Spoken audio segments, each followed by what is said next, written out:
Hinebra trade nagugulat sa lahat mga bro. Mikey Williams sagot sa problema at Hinebra import na papalit kay Brownlee. So hindi nga nakapalag ang Barangay Hinebra sa TNT Tropang Giga sa Governors Cup mga bro. Kaya asahan natin na magpapalakas pa itong Barangay Hinebra ngayong Commissioners Cup, lalo na at may guest team pa silang makakalaban. Isa nga sa mga posibleng target daw ng Barangay Hinebra makuha via trade ay itong si Mikey Williams mga bro. Matatandaan na binigyan sana ito ng second chance ng TNT Tropang Giga, pero mukhang ayaw na talaga ni Mikey Williams sa TNT. Ayon nga sa source ay sinusubukan na daw ng Barangay Hinebra kausapin ang panig ng TNT Tropang Giga para sa trade kay Mikey Williams. Well, para sa akin mga bro, malaking addition talaga tong si Mikey Williams sa kanilang lineup kapag nangyari.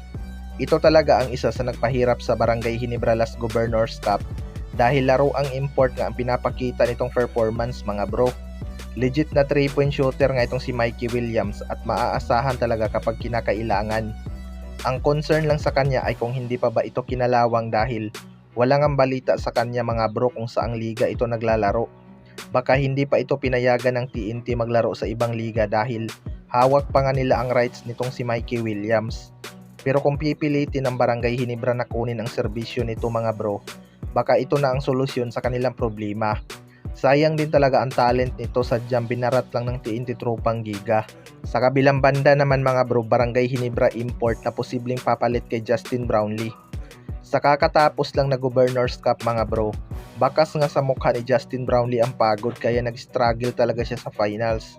Inamin din naman ni Coach Tim Con mga bro na mukhang nagkamali siya sa paggamit kay Justin Brownlee dahil masyado nga itong pinagod sa laban. Kung mapapansin nga natin mga bro, kapag hawak ni Justin Brownlee ang bola, wala ngang nagbibigay ng ball screen sa kanya kaya hirap siyang makakita ng open look. Kaya sumasablay ang kanyang mga tira dahil kinokontest ng TNT. Maraming ang may gusto na magpahinga muna itong si Justin Brownlee after ng Gilas Pilipinas mga bro. Isa nga daw sa mga kinoconsider ng Barangay Hinebra ay itong si Chris Macolo mga bro. Matatandaan na healthy na nga itong si Chris Mac at nagpasiklab pa noong Jones Cup, kung saan pinangunahan niya ang strong group. Pero na bad trip nga ito sa ibang fans dahil inakusahan nila ito na bininta ang kanyang laro noong finals.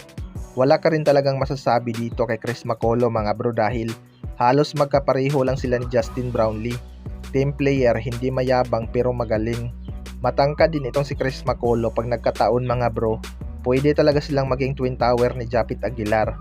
Athletic din itong si Chris Macolo mga bro at solid na rin protector. Kaya sana kung hindi siya kunin ng Barangay Hinebra, may isang team ang makakakuha sa kanya. Pwede din to sa Converge na may Charles Chu. Kayo mga bro, ano masasabi nyo tungkol dito?